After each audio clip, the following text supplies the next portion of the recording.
Hi there. Welcome to Storytime Live. I'm Dr. Jennifer Bird. I'm a biblical scholar, and I care very much about what people do with what they find in the Bible. I care about that because over the years, people have applied it in ways that are harmful to others, whether they are reading it more or less accurately or whether they are misunderstanding it. And I care when people use holy writings to justify harm and hatred and all that jazz. So that's why I became a biblical scholar. So if you're new here, I would love it if you would subscribe to my channel, if you would like a link or two, maybe share one or two with a friend. It helps others who are interested in the same kind of content to discover my work. And so it becomes a bit of a win-win. So I appreciate that.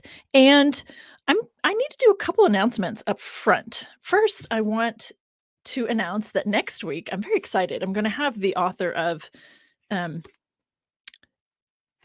We of Little Faith, Why I Stopped Pretending to Believe and Maybe You Should Too by Kate Cohen. She will be joining us next week for a conversation, and I'm very much looking forward to it. Don't tell her that that the cover is kind of falling apart. I've been reading it while I soak after some injuries, and so it's steamy in there. And the cover is falling apart, but I didn't want to take it off because then you can't see the really cool title. So anyway, I love the cover, and it's really interesting. She and her husband were both reared in Jewish families, Jewish upbringing, and they chose to rear their children without any religious upbringing. And so she's telling her personal story. She's telling the story of how she navigated that with her children, how she found a way to be really, really honest and tell the truth when all the questions came up. And when, her kids started asking questions about what's the purpose of life, So let's see. Anyway, so it'll be fun. It'll be really, I'm looking forward to, I actually discovered her. She's a contributing editor, contributing, I guess that's what I call it, contributing editor for Washington Post. And I discovered one of her posts, one of her contributions, and just really, really liked it. I should know I will tell you the name of it next time when I introduce her. But and I just reached out to her because I really appreciated what she was saying. So, and that led to this. So it's kind of fun and exciting. So another announcement to make is that the Diablo Critics are going live on Sunday again. So this is the second Sunday of the month, which is when we will try to do it. And the link is in my, I made an announcement in the community tab. It's also just listed in the live. Oh, what's going on here? Listed in the live upcoming events, kind of not channel, what's it called? Playlist. That's it. Okay. So that's coming up on Sunday and it'll be fun. I haven't looked at the content we're responding to yet, but that'll be really fun. Then the other announcement I need to make before we get into talking about, we're going to look at Luke chapter 19 today, doing a spiritualized message versus a political and economic reading of the same message. We will start in chapter 19 and see if we get through how much you get through. But I needed to clarify something.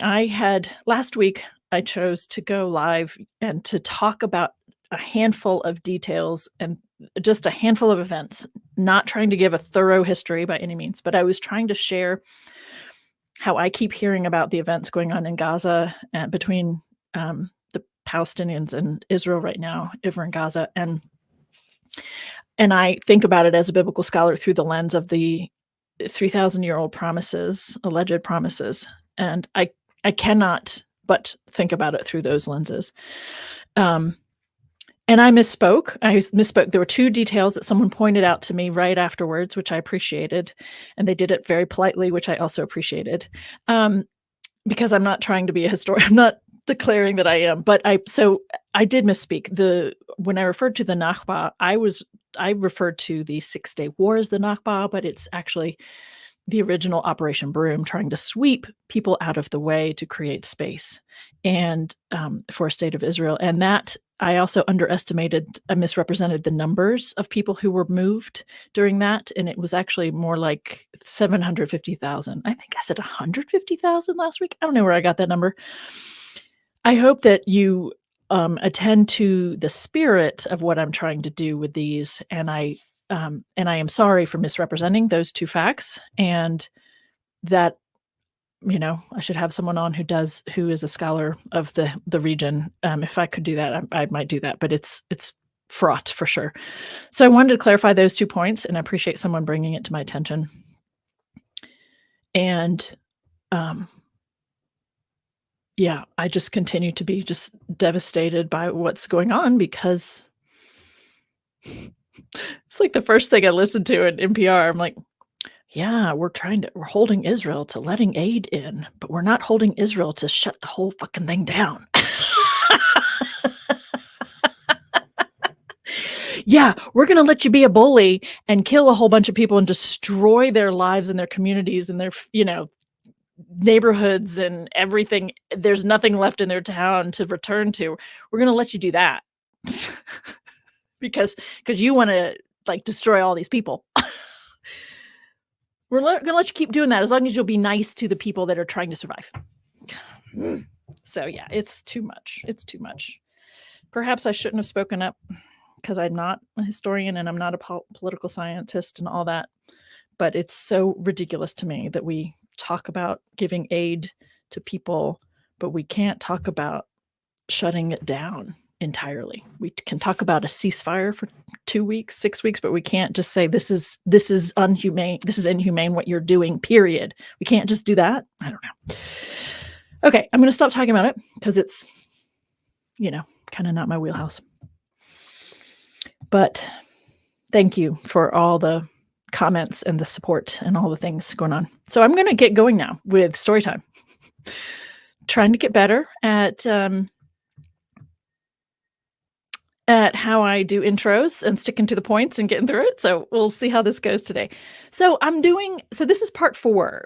I've read through several passages that people who grow up in Christian contexts tend to be taught to read through a spiritualized lens, as in they were taught that the message is about your soul, it's about eternity, or it's about, salvation for your soul. It's all about enriching the kind of an individualistic kind of, spiritual well-being kind of thing, and that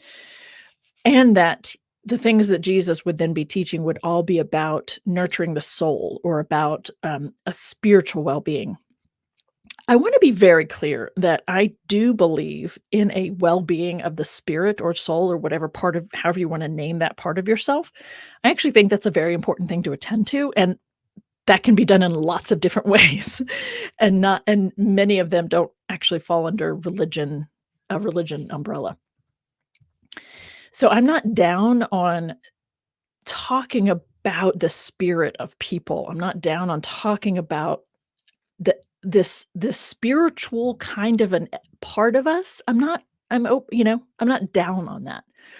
What I know has happened over the centuries is that a focus on that and teaching the biblical content, in particular the Gospels, through the lens of focusing on the spiritual content, has meant that people misunderstand, first of all, much of what is attributed to Jesus. And then it also very much goes hand in hand with encouraging people to not care about social justice issues, because the real issue is about the spiritual enhancement or getting to heaven. And if you're focused on that, you put that as a priority above the things actually going on in this world. And it's above social justice. It's more important than actually attending to how these things are playing out. And so it's a very real dynamic that started in Christian interpretation as early as the 2nd century, and we see it in the writings at the end of the Newer Testament writing framework, right? So, well, and you see it in Paul's message.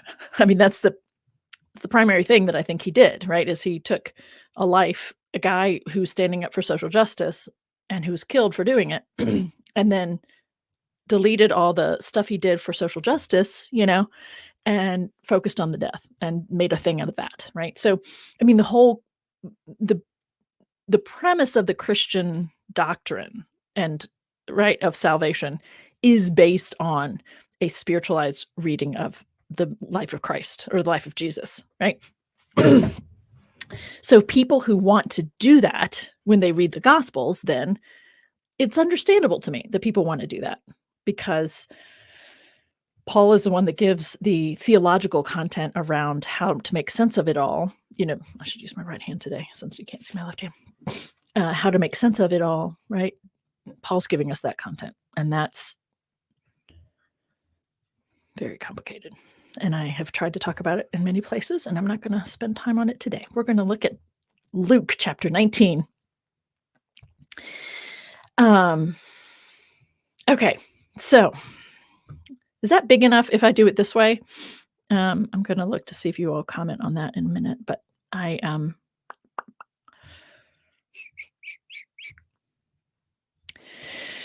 okay. All right, so this is the story of Zacchaeus was the first one. Thank you, Farsight. I appreciate that. The story of Zacchaeus was the first one that I did an exegesis of. So that's the term exegesis is means pulling meaning out of. Exegesis, pulling it. And so, I had taken intensive New Testament Greek, Koine Greek class over the summer, 8 weeks to learn all that.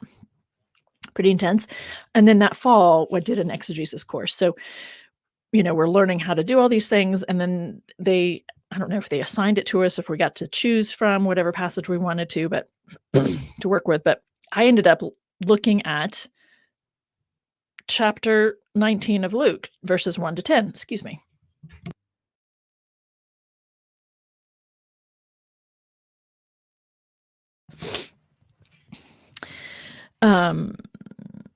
Oh, interesting. Thank you, Jackie, for commenting. It's really not okay since you've got a magnifier. Thank you for your, commitment, your persistence here. Hang on a second. Hi, come here. Come here. Yeah. Minerva wants to say hi because I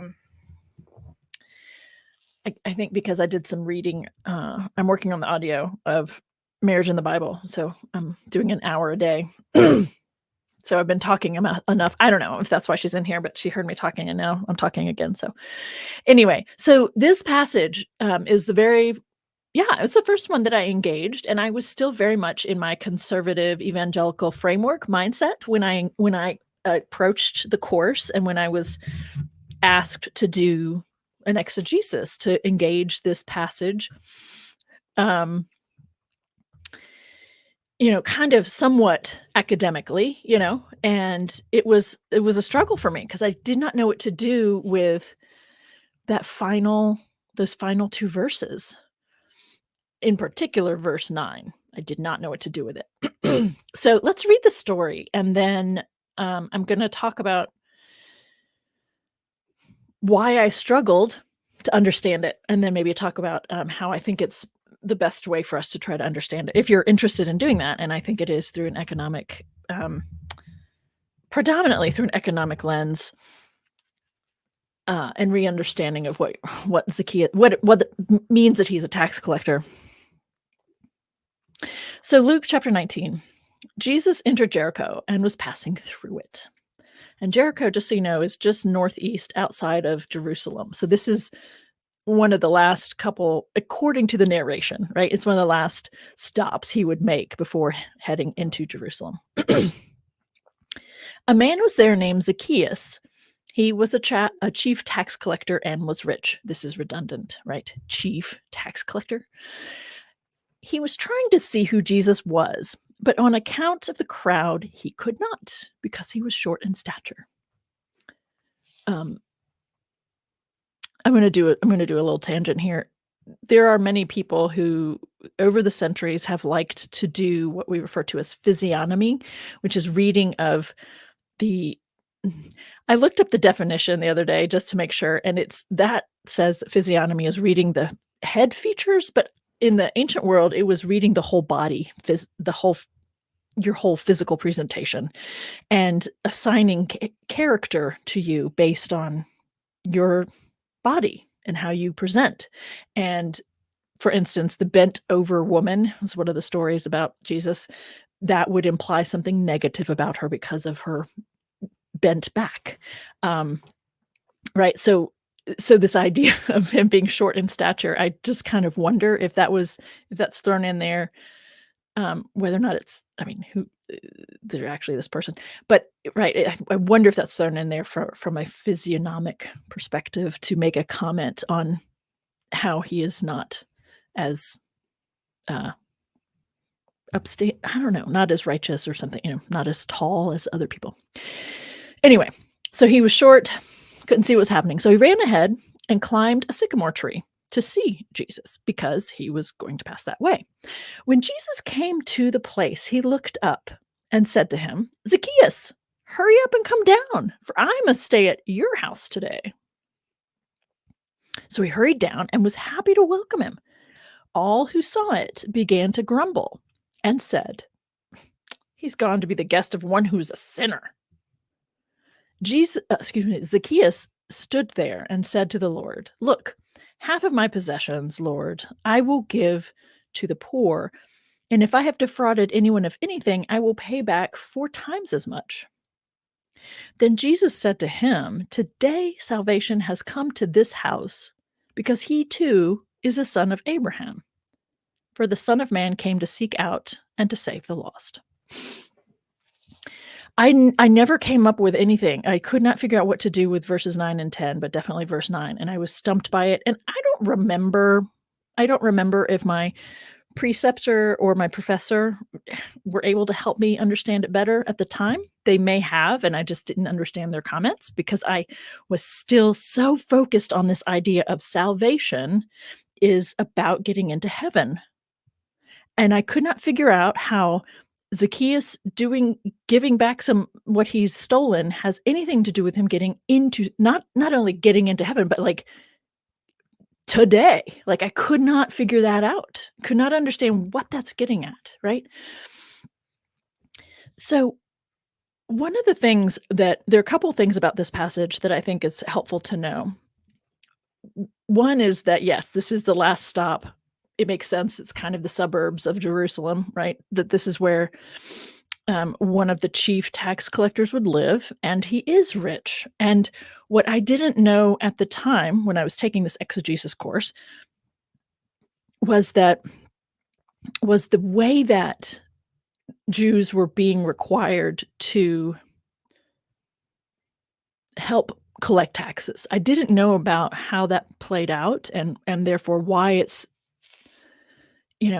tax collectors and prostitute and sex workers, are kind of often referred to as the big sinners in these stories, right? The tax collectors and sinners.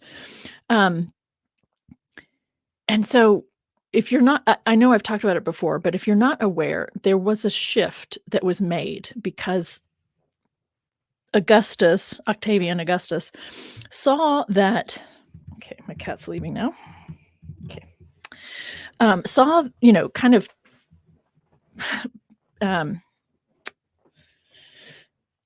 observed what was happening, which is that at Passover, many Jewish people would go to Jerusalem for that particular festival or celebration. And so that, led to this, why don't we have them collect taxes for us? It saves some resources on our part, right? But then, of course, not every Jewish person goes to Jerusalem for Passover. So you do still need people collecting taxes. Okay? And, when I learned about that, I mean, it just seems like a pretty significant shift in the way things are done. And it is also putting the people in leadership. And so the thing is that because it's about Passover, it's timed with Passover, it's the people in the leadership in the temple who are tasked with doing this. And so they're both being forced to do something unpleasant, but then they're also taking advantage of that position to line their own pockets, right? So to me, it helps make sense and to shift or change everything in the way I read Jesus's motivation and what it is he's seeking when he talks about the kingdom of God, why that matters, because the people in the temple in Jerusalem are intimately involved with the exploitation of the poor because of this role they've been assigned and because of taking advantage of it.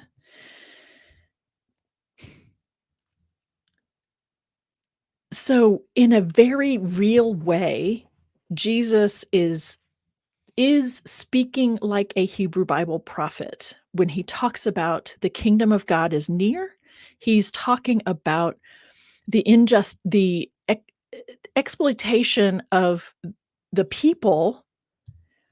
That is a disruption. That is breaking covenant with God. The very people who are supposed to be leading in the covenant relationship are the ones breaking the covenant, and to devastating effects. And so when people want to talk about Jews in the first century, I actually just had an exchange on Facebook or off Facebook because of a post I made on Facebook that I should never have made. But we had this little exchange in the background, and I appreciate that she did it in private, but it's also really fascinating to me because, so many Christians are taught to misunderstand what's going on here.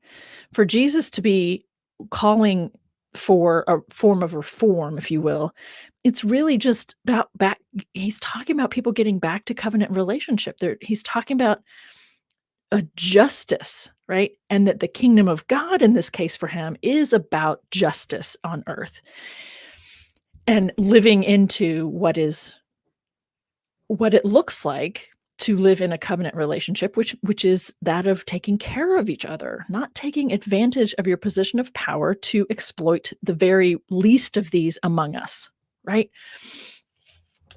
So when you look at something like this story about a tax collector, I think you should immediately think of them as an extension of the temple, right? They are representative of the temple because their whole job is about collecting the taxes on behalf of Rome, but doing it and storing it all up in the temple.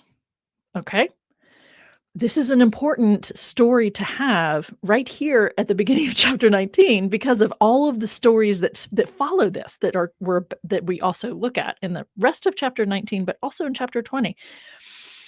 So it's not just because nobody likes paying taxes. It's that Zacchaeus is a Jewish man. They are using the label Jewish at this point in history. He's a Jewish man getting rich off of his neighbors and having the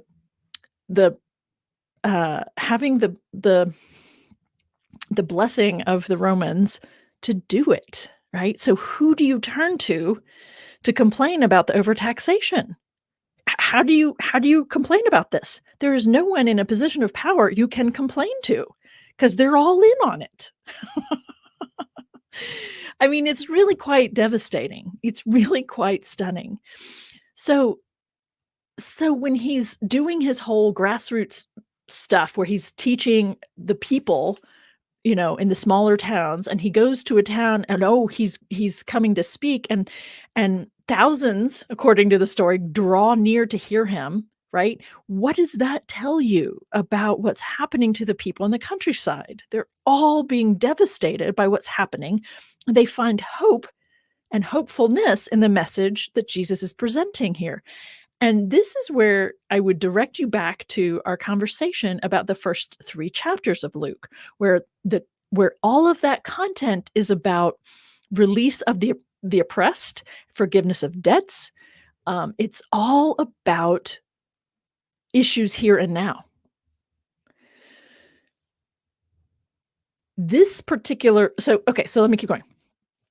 So I don't care how tall he is, and I love and hate the fact that a lot of children are taught a story about Zacchaeus, and it focuses on how short he was, and Zacchaeus was a wee little man was he, and that's all that I remember from the story. Like, anyway, just one of many examples of how we kind of mislead and aren't giving children the full story to everyone's detriment, right?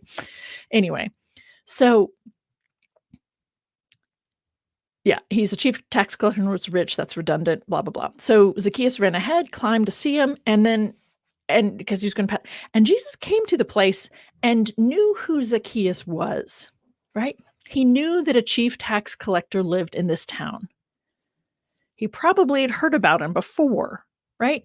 I mean, if we're going to play this out as if it really transpired, I think it's helpful to do that, even if you don't believe that there's one guy named Jesus to whom all of these events actually attach.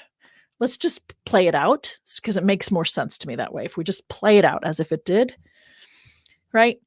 If Jesus is in Galilee, the north, so north of Jerusalem, and he's going around all over the place, stirring people up, getting them worked up over the injustices they're experiencing, and he's headed to Jerusalem, he knows who the big players are, right? He knows. And he wants to talk to Zacchaeus. And I think I must have talked about this story with you all before, but I don't remember what you all said. I agree with that, James Jarvis.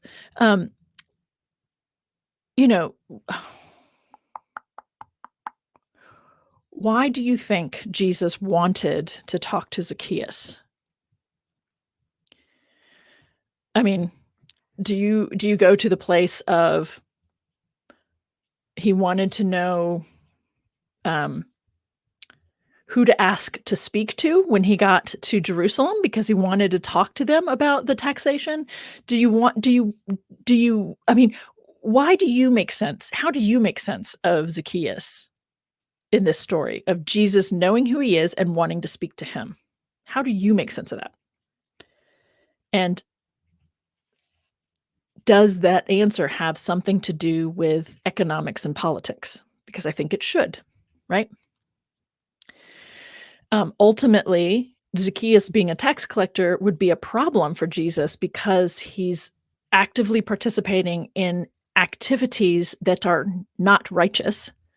So that's not Jewish. It's not righteous. But the deeper issue behind that idea, that set of ideas, is that you're taking care of each other. That's the whole point. It's the covenant relationship is about, yes, the people worshiping just this one God, but it's also about taking care of each other. So what's your reason? What do you make sense? How do you explain why Jesus wanted to talk to Zacchaeus? Hurry down. I must stay at your house today. Did he want to take an inventory of all the loot Zacchaeus had? Did he want to talk to Zacchaeus in his territory and ask him what? What did he want to talk about? How did he want to approach this? What kind of a conversation did he want to have?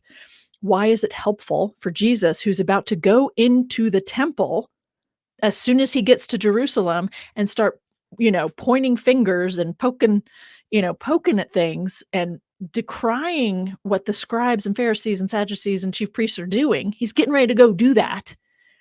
Why or how does talking to Zacchaeus help him?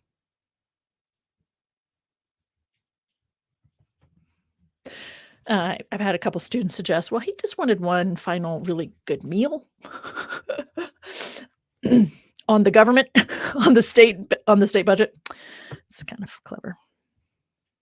What does it do? Does he get some inside information about who's in what are the weak spots? Does he want to know if there's anyone in the temple who feels badly about it? What does he want to know? So Zacchaeus hurried down and was happy to welcome him. Yep, I like the comment. I'm just going to throw this up on the screen real quick. Share Rhonda. Maybe he wanted to learn more how everything is connected, as in know your enemy. Absolutely. I think that's a good possibility.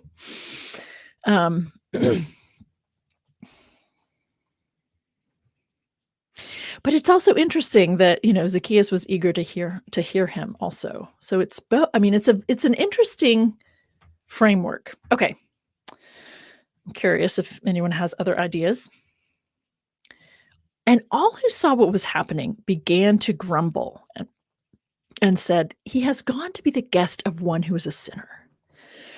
Okay. In my Christian context, when I hear sinner, I think of a spiritual problem, right? A sinner is a problem because we're not supposed to sin. Sinning is bad, it makes God angry, and all of that stuff.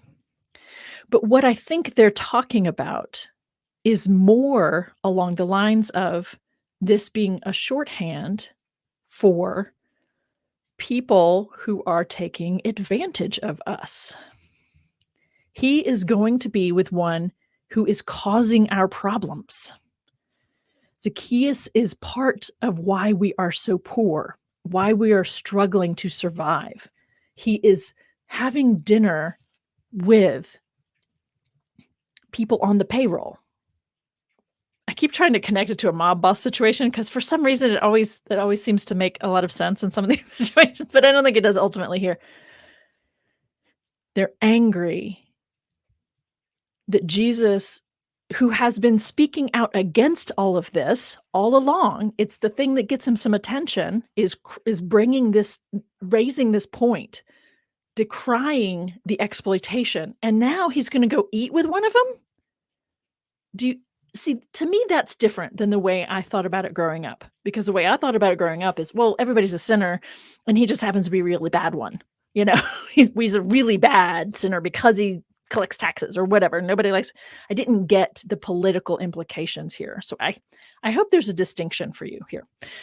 Okay, so he hurried down, was happy to welcome him. Let's see.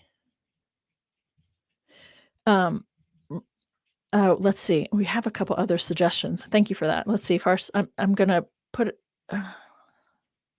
Yeah, I think this is an interesting one. He wanted to solve the issue by convincing them instead of violence, right? Make some sort of inroad ahead of time instead of it potentially leading to violence. But that also raises a different question in terms of, how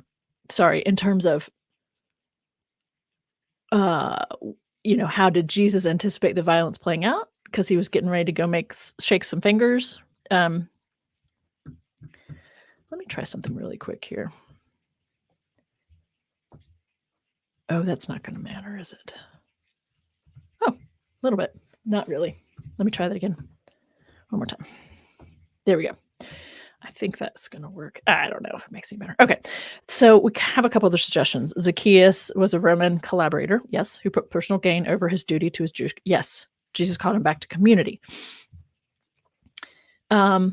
Yes, and that is how it plays out in the story, for sure. But I think I'm trying to ask something more than that as well. I think you're right, James. I think that's what we are told here. What am I trying to say? How did he know? How did Jesus know that was going to work? I guess, right? There must have been something that he knew about Zacchaeus. He heard about his reputation or something. But I think, so I think the main thing, make friends of your enemies. Yep. Yeah. So thank you all for kind of chiming in, trying to make this as much of an interactive adventure as possible. I think I just want to make sure people understand that it's not just about nobody likes paying taxes, and it is, as James said, it is connected to Jewish community and Jewish identity, right? Okay, I think so.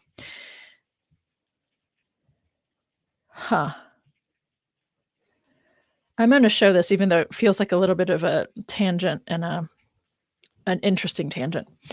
If you view the Newer Testament as an argument against the Zealots, it might make sense. I'm not sure. Do you want to say more about that?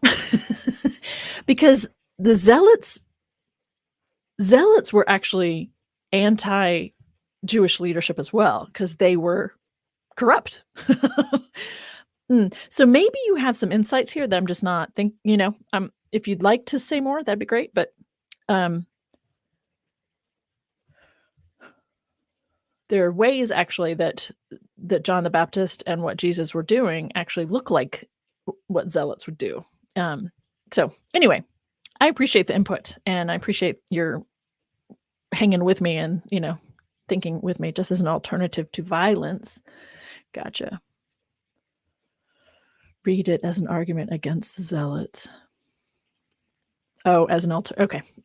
Interesting. Okay. I don't have time to process all of that right now, but that's an interesting suggestion. Okay. So we're back to the story just to kind of do a little bit more here, and all kinds of fun little. Okay. So what happens? So he's gone to be the guest of one who's a sinner. Zacchaeus stood up. What you miss in the English here is that there's an indication of a lapse in time. Zacchaeus stood up, as in they have gone to his home, and they've had this conversation that James Jarvis just referred to, and he does at the end of the day or whatever, he stands up to make an announcement, right? And said to the Lord, "Look, half of my possessions, Lord, I will give to the poor, and if I have defrauded anyone of anything, I will pay back 4 times as much." What this is interesting to me, why this is interesting to me, is what it indicates about the insurance, the percentage rate, on loans, the interest rate on loans. So half my possessions I'll give to the poor, because he has gained so much off of the backs of the poor. And if I have defrauded anyone of anything, I have defrauded people of things, I will pay back 4 times as much. I have not seen the sources myself, but I trust the scholars who report it to me, who talk about 25% interest rate, 50%, even in some rare instances, even 100% interest. That's debt you don't ever get out of, right? I mean, if you have a credit card with a 25% interest rate, you darn well better be paying that off every month. Like, that will get you in the fast, right? Like, that's gross. It's intense. And the problem is, of course, for people, in any of these situations, if you're needing a loan of some form, if you're needing help financially, you're not in a good position to pay additional interest, no matter what it is, right? I mean, so this issue of taxing people and defrauding them, and that he's talking about paying back 4 times what he took or what he defrauded them of, it's a nod to the desperation and the depth of the problem for people. And then Jesus' response to this is, today, this is what tripped me up, right? As an evangelical, I'm like, what do you mean today salvation has come to this house? This doesn't have anything to do with salvation. So in the counter to that is, no, actually, this is how Luke defines salvation. In the Gospel of Luke, salvation is defined as addressing social injustices here and now, right? Today, salvation has come to this house because he too is a son of Abraham. Excuse me, I just ate lunch right before we started. And that didn't connect for me as a conservative evangelical, but it connects because what? In a very just bear with me kind of way, Abraham is credited with faithfulness and righteousness because he trusted God and did the thing that needed to be done. He was willing, unfortunately, I hate that this is the story, but he was willing to sacrifice his second son, his beloved son. It's not his only son. The scriptures say his only son over and over and over, and it's just a lie. But the thing is, at least within Christian communities, that willingness to do the thing is what gets picked up on, and people don't tend to think about the implications of if he had actually followed through with that thing. And so just the faith and the trust of Abraham is what's being raised here or pointed out here. He's a son of Abraham. He's willing to put his actions behind, right, his comments, his claims. He's willing to live the thing. Again, I just feel like I need all these big caveats around, child sacrifice and all that stuff. I wonder if I'm going to get dinged for that. Anyway, okay. So today salvation has come to this house. He's the son of Abraham. For the Son of Man, this is a reference to the concept of the kingdom of heaven and a divine being from the heavenly realm entering in, doing a thing, establishing a just kingdom, right? That when you talk about the kingdom of God, you're talking about an empire or a kingdom that runs according to justice and love, not the one that's running the world right now. And during Jesus' lifetime, that would be the Roman Empire, right? The unfair, unjust dealings are what we're talking about. And that the kingdom of heaven is at hand, the kingdom of God is coming, all those kinds of, that language is about getting rid of, taking out, wiping out the leaders who are, not living a covenantal life and are exploiting the people they're supposed to be caring for. So to me, this was personally a moment, like when I could finally see that through an economic lens, through the politicized economic lens. It made so much more sense. And yet I literally just kind of ended my paper that semester with like, I don't know, I don't get it. And I think it was several years before I actually got it, because it took several years to work out a different way of seeing all these things. Any comments or questions about this before we go on to the next story? Why do you call Jesus Lord? Oh, good question. Sir, it's as much a respectful sir. Half the time in the Newer Testament, like actually even in the book of Acts, when it talks about Paul having his moment on the road to Emmaus, he calls Jesus Sir or Lord, and that's just, it's Sir in that context. It's just respectful title. All right, I'm going to go over and parable of the 10 pounds. So here's the reason why, one of the reasons why this all matters to me is I grew up hearing and kind of trying to make all these stories that have some sort of strong male in the story. I grew up thinking that needed to be God, that person in the story represented who God was, and that all the other people in the story are somehow like related to Jesus and his followers and the church somehow, right? Because as I grew up, I had not considered yet that there was no such thing as a church when Jesus was around, for starters. And I had grown up thinking about the Bible as the good, holy word of God, and it has a message for me from God, which means it's going to be spiritual, right? The message is going to be spiritual. So,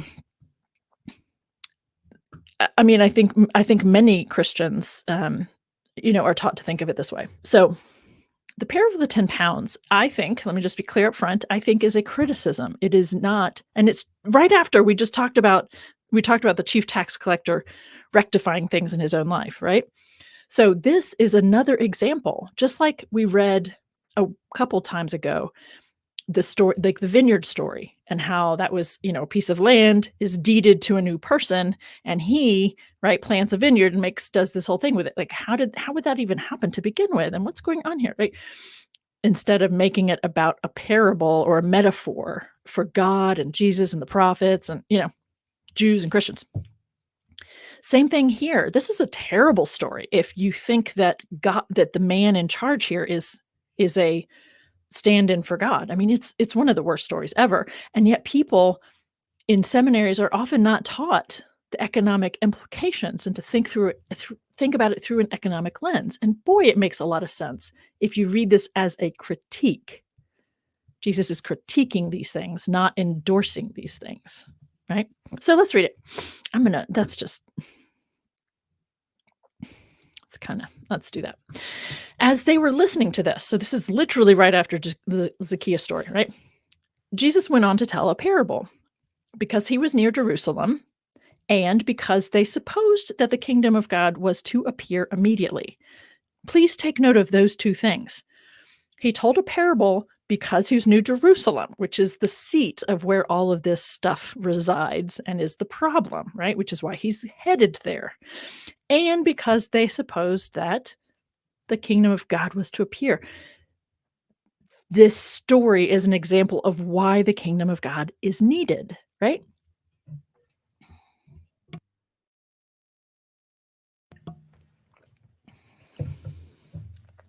So he said, a nobleman went to a distant region to receive royal power for himself and then return.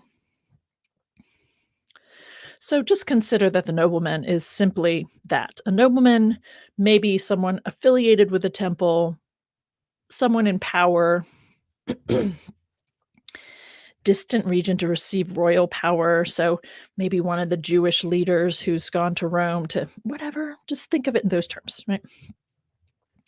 He summoned 10 of his slaves, 10 of his enslaved peoples, and gave them 10 pounds and said to them, do business with these until I come back. But the citizens of his country hated him and sent a delegation after him saying, we do not want this man to rule over us.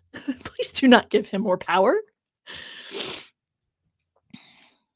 When he returned, having received royal power anyway, because who cares what the people who are going to be crushed by this think of the matter, right? When he returned, having received royal power, he ordered these slaves to whom he had given the money to be summoned so that he might find out what they had gained by doing business. The first came forward and said, Lord, your pound has made 10 more pounds. I always like to pause on this one and say, and how is that possible? Seriously, though, I'm going to pause and ask you, how is that possible? In what kind of a situation do you take 1 pound, take one whatever unit of money and turn it into 10 of those in a span of a few months? How do you do that? What kind of shady deals are going on here that allow you to make that kind of money? Right? Quite the economic growth. Exactly. This is where I make a reference to Wolf of Wall Street, for those of you familiar with the movie, because I think that's what's going, or choose your scam. Anyway, focus. Right. Lord, your pound has made 10 more pounds. And so the people that he's telling the story to know about these kinds of incidents, and they know that it's sketchy, right? They all know he's got sketchy business dealings that he's able to do that. And the nobleman, for whom we should be expecting noble behaviors, says, well done, good slave, because you've been trustworthy in a small thing, take charge of 10 cities. You've been trustworthy to behave criminally. And so I'm going to put you in charge of multiple places because I want people like you in charge. Right? Then the second came saying, Lord, your pound has made 5 pounds. Again, not terribly upright, but not as bad as the first guy. And he said to him, and you rule over 5 cities. Then the other came saying, Lord, here's your pound. I wrapped it up in a piece of cloth, for I was afraid of you, because you are a harsh man. You take what you did not deposit and reap what you did not sow. Now, I'm just going to say it. That is a really bizarre thing to say when you know that he's a harsh man and you say it to his face and you know that he does this kind of thing and you just say it anyway. That sounds like something I would do and just lose my job over, like speaking the truth is just too important. So I'm going to speak the truth, even though it means, my own devastating situation. Let's see. Does that does. Okay. So he's very honest, right? He's a little bit too honest. So the man says to him, I will judge you by your own words, you wicked slave. You knew, did you, that I was a harsh man, taking what I did not deposit and reaping what I did not sow? Why then did you not put my money in the bank? And when I returned it, I could have collected with interest.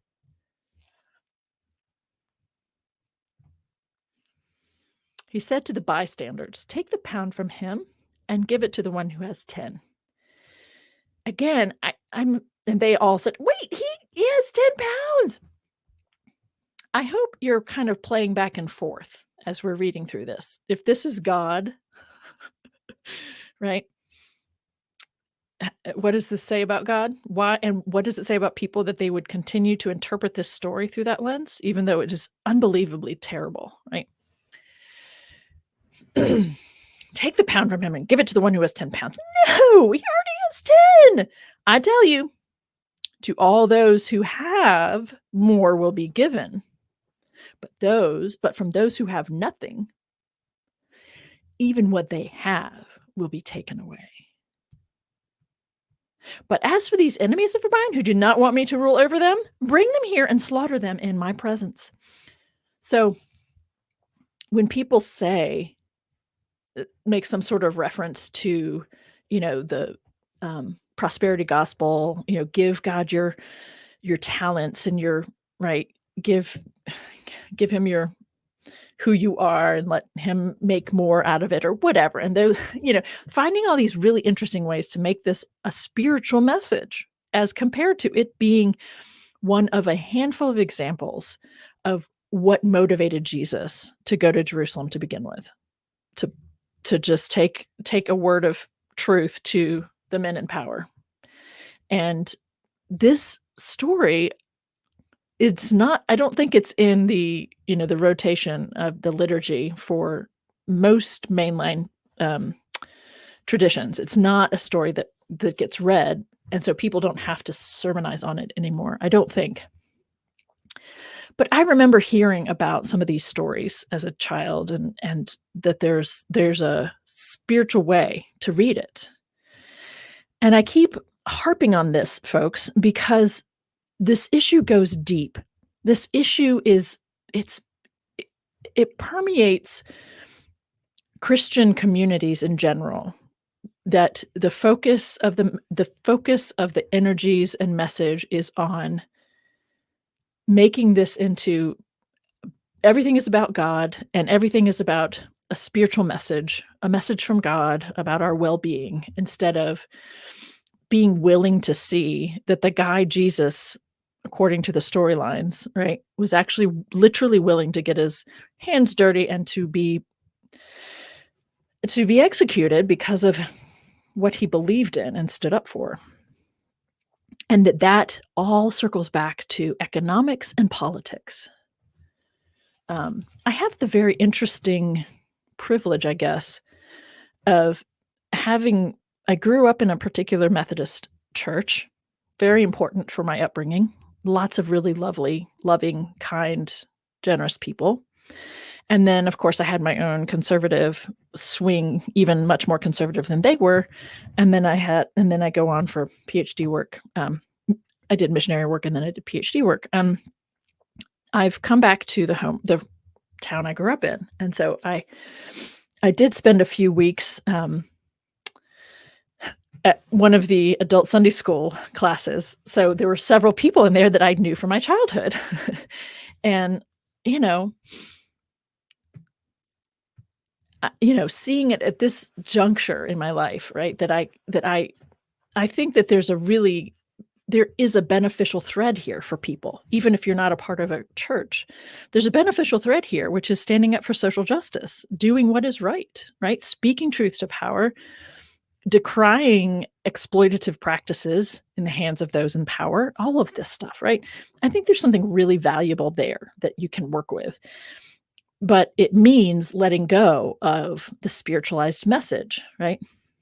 And so it's really just, it's odd to be an adult who sees it this way and to encounter these other adults who were important to me at one point in my life who have never considered that element.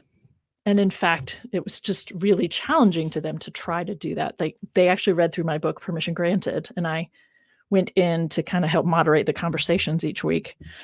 And it was way more than any of them wanted to engage and consider. So So I guess that's one of the reasons I keep doing this kind of content is it's important to me that we talk about it's important to me to talk about what's going on. I'm just going to put this comment up. Yeah, they read this story in my church when I was a Catholic, says Farsight. I think they left out the bring them here and slaughter them in my presence part though. Yeah, probably. There's another story that's similar in terms of they use the word talent instead of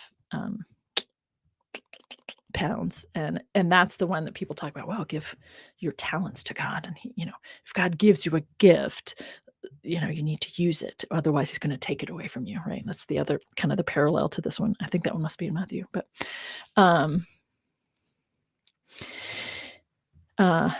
money is a metaphor in this case. So I'm just putting the question on the screen. No, actually it's literal here. He's talking about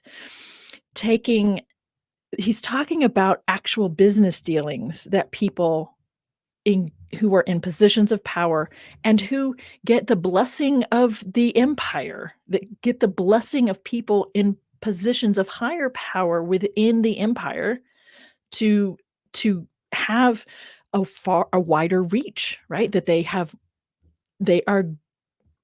these crooked people are being blessed in a sense by the empire to rule over other people. And the way they go about business is absolutely sketchy. It is not what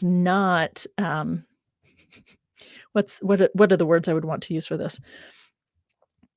That their business dealings are so lucrative means that they are stealing from someone. They are exploiting the labor of some people. They are extracting from others. They are not paying a fair price, so forth and so on. Does that help a little bit, Gilbert? This is actually very literal. And this is one of those times where when people say they read the Bible literally, but they usually don't read this kind of a story literally. They turn it into a spiritual metaphor, right? And I was like, well, I mean, as a conservative fundamentalist, I read most of it literally, but not stuff like this, because that would mean I would have to pay attention to economic injustice, and I'd have to pay attention to business practices, and I'd have to care that Bezos has multiple million dollar homes. like there's absolutely no reason it makes sense for one person to have as much wealth as he does, right? I'd have to actually care about that. And the fact that he's paying he's paying people so poorly and extracting so much from them, right? I mean, he's a great example of what we're talking about, really, aside from getting power to rule over others. He kind of does rule over a lot of people on this planet, actually, right? I mean, is that a fair comparison? Or does that make sense to you all?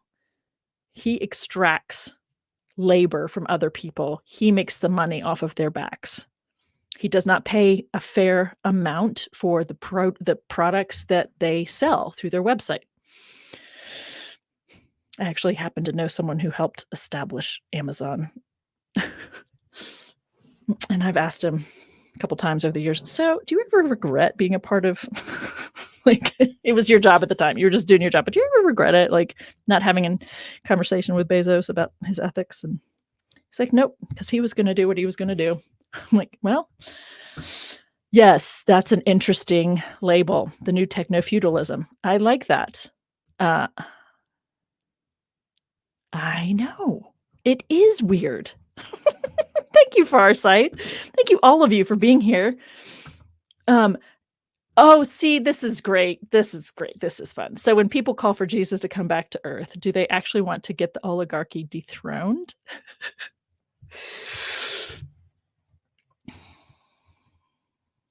Yeah, no, because they think about this as actually how, Jesus and God are going to rule somehow, and they're going to try to find a way to make this all okay. They don't actually see that he's critiquing all of these things.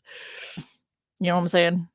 That's the problem. This is read as a positive thing instead of read as a critique of horrific things. It's really kind of fascinating. Oh my gosh, the Gospel of Ayn Rand. Ayn Rand. Oh, this is fun. Okay. Okay, yes. Okay, great. I think that's good. I think I didn't get as far in chapter 19 as I thought I would, but that just means we'll pick up there in a couple weeks. So we have Kate Cohen, as I said at the beginning, quick little, we have Kate Cohen next week coming live, 3 p.m. Eastern. I'm trying to do it so it doesn't shine. We of Little Faith, Why I Stopped Pretending to Believe. So she's Jewish by upbringing, and why she stopped pretending to believe, and maybe you should too. And she does talk about that in terms of politically and really at this point in time in our country, why it might be really helpful for more people who don't believe in God, for instance, to be a little bit more vocal, politely, but vocal about it.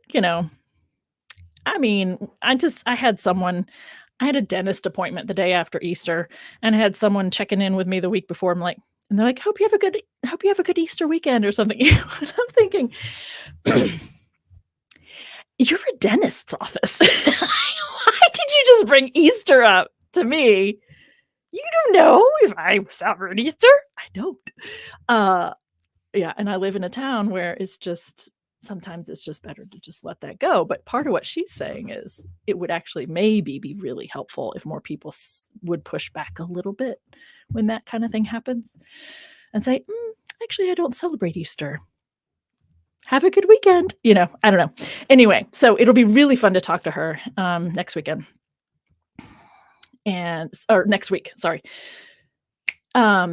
If you have liked this video, please do like and subscribe, and maybe even share a video with a friend or two. It helps others in the YouTube world find this, others who are like you, like-minded, to find and enjoy and appreciate. And I think, and Diablo Critics, for those of you who enjoy what the 5 of us are up to when we engage other scholars or Christian apologists who are doing what we consider really, I use the label underinformed. I think some of my colleagues call it poor scholarship. It is poor scholarship, but I prefer the label underinformed. So anyway, we're doing that again on Sunday. If any of you would like to join us, I would welcome your presence. So I think that's it. I'll see you all next week.